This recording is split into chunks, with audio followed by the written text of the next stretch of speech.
Shalom, shalom, shalom. Kal halalim la YAHAWAH, HASHAM, Yahawashi, HASHAM, RAQA, QWADASH. Double honors to the apostles, elders, elder bishops of Great Millstone. Shalom to the prophets of the body, and shalom to the 144,001 May peace and blessings and the spirit of endurance be upon you and your households as we approach the end.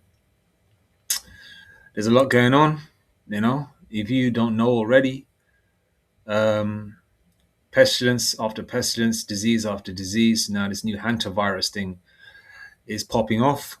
And I've been watching the news segments, right, since yesterday, as is highlighted by one of the brothers from Great Millstone. And double honors again to the elders and apostles of Great Millstone. Shalom to the prophets of the body.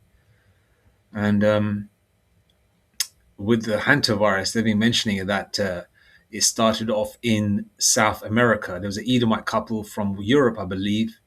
They caught it and they were on a cruise ship. Okay. But now I believe that ship was next to West Africa. So, Esau is going to push the agenda and people are going to put, in their mind, so-called 2 and 2 together and say, okay, Latin America, okay, West Africa, let's blame it on the ninjas. This is just another amplification of lockdowns at some point. Because if you look at all the news segments and the way things are playing out, it looks like the beginning stages of a disaster type movie, that involves some kind of virus and lockdowns. You can imagine the damn movie with someone like Mark Wahlberg in it. It looks like it's playing out that way. And some of, I believe a lot of crisis actors are involved. They look like they're reading scripts. AI, and sometimes some literal things as well, how Esau does it. It could have injected a few people with some kind of illness, and lo and behold, they start bleeding from their eyes or nose, or however, they'll do it, But remember one thing, so this is spiritual, so the elect are covered. Okay, the elect are covered from these pestilences and diseases. Okay, because Yahawashi has got that, that force field around them. Psalms 34 verse 7, the angels of the Lord encampeth around about the elect, right? Loosely paraphrasing. And there's no enchantment against Jacob. So all these diseases, all these things that they put together in their so-called scientific laboratories, they can't touch Jacob. Okay, so this is a time of faith. Okay, sometimes you think about yourself and you get engrossed in the situations of this world. Not get engrossed. Those worries come because you think to yourself, man, I don't need this worry right now. I want to focus on the scriptures. I don't need this worry right now, man. I want to watch a lesson. I feel like listening to the brothers. That's what's in your mind. You want to pray more. You want to be just engrossed. Depending on how much the Lord has got you engrossed in the truth. You want to just be in it. You know what I mean? A lot of men want to be knee deep in women, which is not a bad idea. But hopeful at Jake's, man, we want to be knee deep in the scriptures. And I hope I'm saying it correct. I'm saying it with pure respect. I'm saying that, you want to be engrossed in the scriptures. You don't want to be thinking about this freaking things of this world, man. That's piss you off. But when you think about the small things that you got to deal with, and in your mind you think, man, that's not even really a big serious issue. It's not even that great. It's not even that a humongous issue. It can be mitigated. It can be taken care of. How about, cast your burdens upon the Lord. That's what the Lord said, right? Cast your burdens upon Yahawashi, HASHAM, Yahawashi. He shall not suffer the righteous to be moved. All right.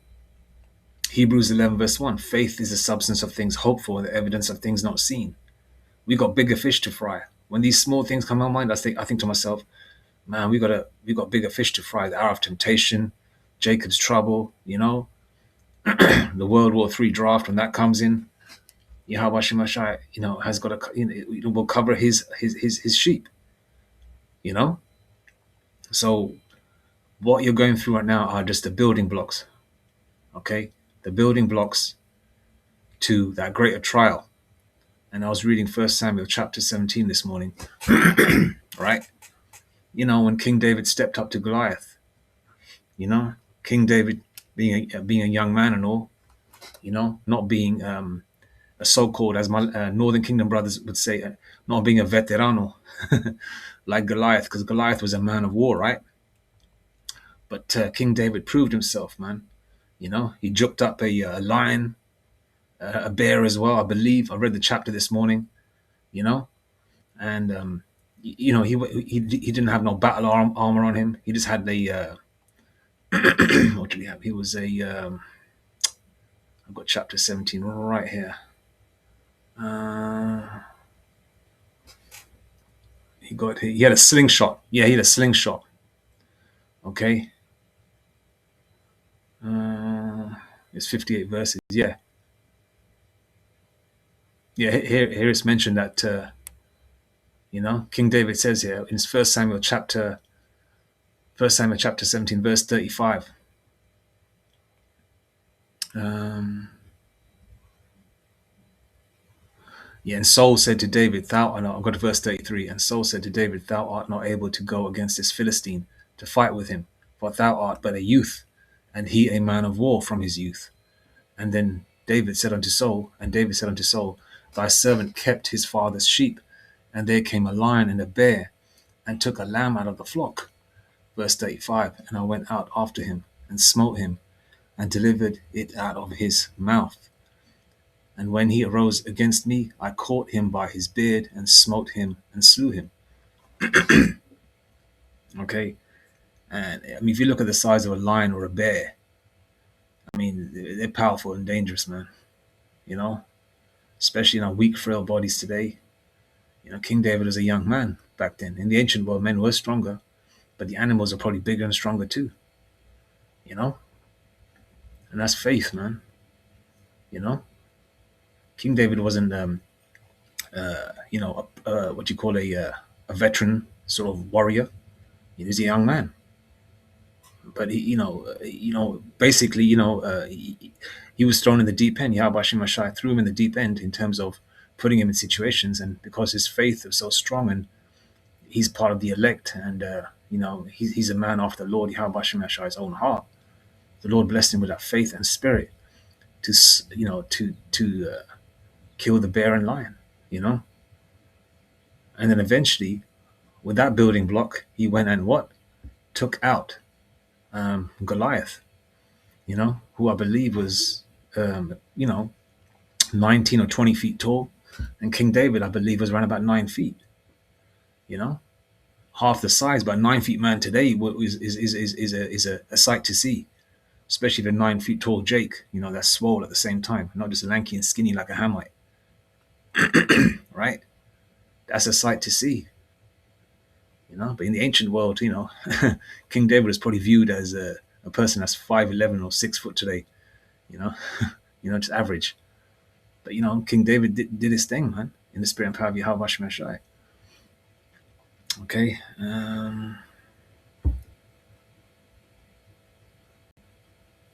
Okay, chosen fire. Okay. And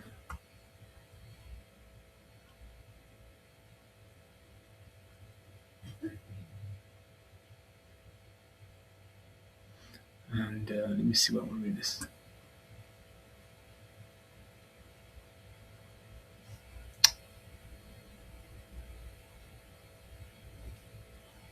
Okay, let's go to verse 33 again. And Saul said to David, thou art not able to go against this Philistine to fight with him, for thou art but a youth, and he a man of war from his youth. Okay, I read that part. Slew the lion, the bear, and then, okay. Verse 36, thy servant slew both the lion and the bear, and this uncircumcised Philistine shall be as one of them, seeing he hath defied the armies of the living power. Verse 37, David said, moreover, the Lord Yahawashi that delivered me out of the paw of the lion and out of the paw of the bear, he will deliver me out of the hand of this Philistine. Okay? See, the Lord Yahawashi increased King David's faith here, man, because the Lord delivered him out of the hands of a bear and a lion. And Saul said unto David, David said, moreover, the Lord Yahawashi that delivered me out of the paw of the lion and out of the paw of the bear, he will deliver me out of the hand of this Philistine. And Saul said unto David, go, and the Lord Yahawashi be with thee. And Saul armed David with his armor and put a helmet of brass upon his head. Also he armed him with a coat of mail. Now check this out. A coat of mail is basically, like you see those period movies with this fish scale like armor. It's like a garment covering the chest and arms, going right down to about the knees. Brass, like fish scales, like knights and all that used to wear, I believe. That's weighs around about 125 to 160 pounds. You're carrying a damn near, immediate. You're carrying the weight of another human being on top of you. Just the mail alone, right? Then you got the helmet. Then you got the weaponry. The men were strong back then, man. So look at this, the faith Yahawashi blessed King David, man. Beautiful. And David girded his sword upon his armor, and he essayed to go, for he had not proved it. And David said unto Saul, I cannot go with these, for I have not proved them. And David put them off him. Okay, so he, okay. All right. I have not proved them. And one was it? And David girded his sword upon his armor, and he essayed to go, for he had not proved it. And David said unto Saul, I cannot go with these, for I have not proved them. And David put them off him. And he took his staff in his hand, and chose him 5 smooth stones out of the brook, and put them in a shepherd's bag which he had, even in a scrip. And his sling was in his hand, and he drew near to the Philistine. Okay. So I believe here, verse 39, King David took off the armor, I believe. David said, so I cannot go with these, for I have not proved them. David put them off him. Okay. And David girded his sword upon his armor, and he said to go, for he had not proved it. So I cannot go with these, for I have not proved them. And David put them off him.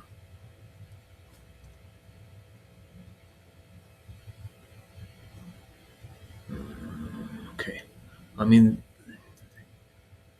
compared to the men today, man, the men were way stronger back then. Can you imagine Goliath? Probably swole, 20 feet tall. He was wearing a mail as well, carrying weaponry. King David, just a young man, a young buck, with a slingshot. That's faith.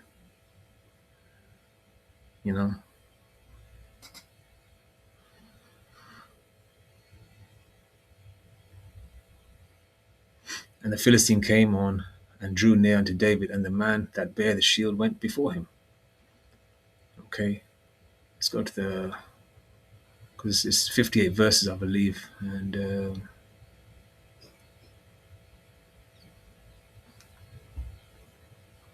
let's go to verse 46.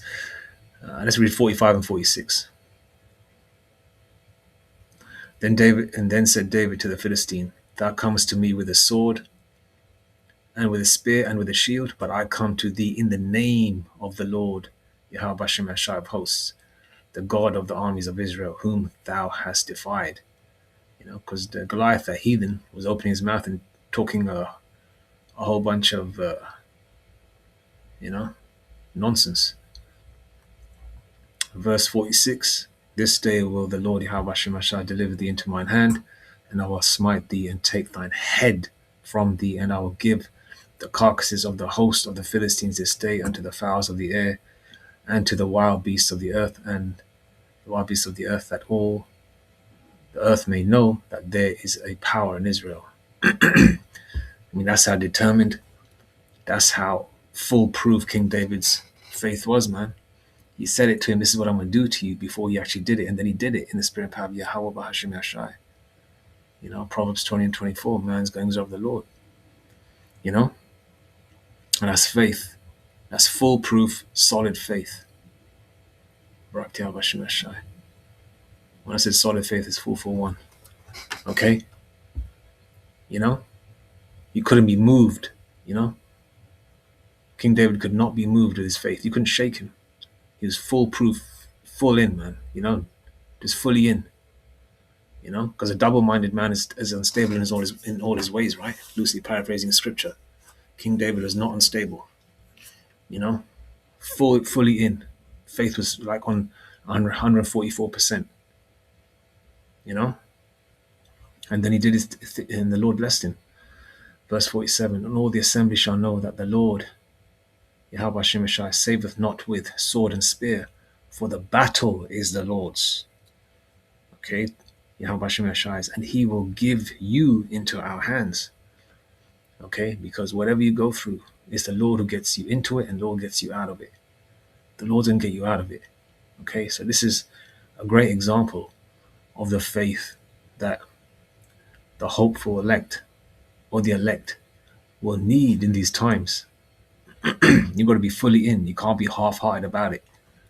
Okay, you've got to be fully in. We've got to have this kind of mindset. You know, we can't compare ourselves to our King Yahawashi. You know, he's the only begotten Son. You know, and you know, we can take a leaf or a page out of the Lord's book, you know, so to speak. We can take a page out of King David. You know, he's a man after the Lord's own heart. We can take a page out of the book of Job. You know, Job's faith, and these are great examples, man, of of trusting in Yahweh Bashim Yashai. Okay, trusting in Yahweh Bashim Yashai to get you through whatever you're going through. Okay, because all fine and dandy looking at these things that are popping off around the world on the news screen, or on the laptop screen, on the TV screen, on your phone screen. But when it's right in front of you, it's a completely different ball game. All right, this message is for me as well as everybody else, all you jakes out there, you so-called Negros, Latinos, and Native Indians. Paternally, that your fathers are, so-called Negros, Latinos, and Native Indians. It doesn't matter what the mother is. Okay, Numbers 118, you are wherever your daddy is, wherever your father is. Okay, and you Israelite foreigners that are scattered to the four corners of the earth. We're coming into those times. Okay. Verse 48, and it came to pass when the Philistine arose and came and drew nigh to meet David, that David hasted and ran toward the army to meet the Philistine. You know, he didn't dilly-dally. He just went for him, like a hungry man. You haven't eaten all day, you're running for a plate of food. I don't know, I'm just using that as an example. The same way King David ran towards a Philistine, basically saying, come on, then let's go. Step to me, And David put his hand in his bag and took thence a stone and slang it. Okay, see that? Slang it. There's Jake talk there, isn't it? Slang. And David put his hand in his bag and took thence a stone and slang it and smote the Philistine in his forehead, that the stone sunk into his forehead, and he fell upon his face to the earth. Okay, verse 50. So David prevailed over the Philistine with a sling and with a stone, and smote the Philistine and slew him, but there was no sword in the hand of David. Okay. And just read one more verse. It's a long chapter, so I'm not going to read everything. I'm just reading the core parts. It's all core. I'm just reading the main points. Okay. Therefore David ran and stood upon the Philistine, and took his sword and drew it out of the sheath thereof, and slew him, and cut off his head therewith. And when the Philistines saw their champion was dead, they fled. Those Hamites ran. Okay, they ran. All right. Let's go to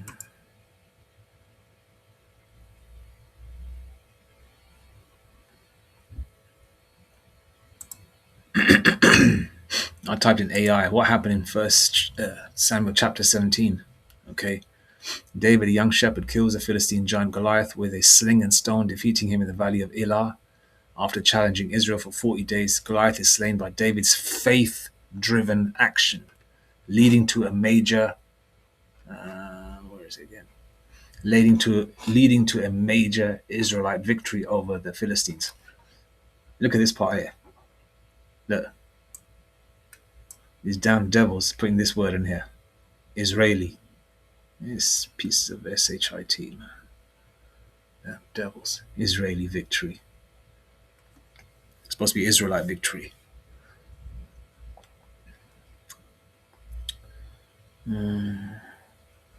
All right, I'm not going to read that because I already read the chapters. Okay, but I always go to AI overview because it gives a sort of synopsis.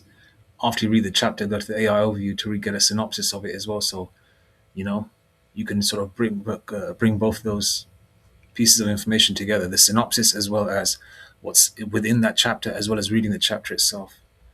I'll mix it up like that. The chapter highlights a central theme of faith over physical strength, showcasing how David defeats a giant not with armor or weapons, but by relying on the Most High YAHAWAH HASHAM YAHAWASHI. Okay, that's why it highlights 1 Samuel chapter 17, KJV. Right?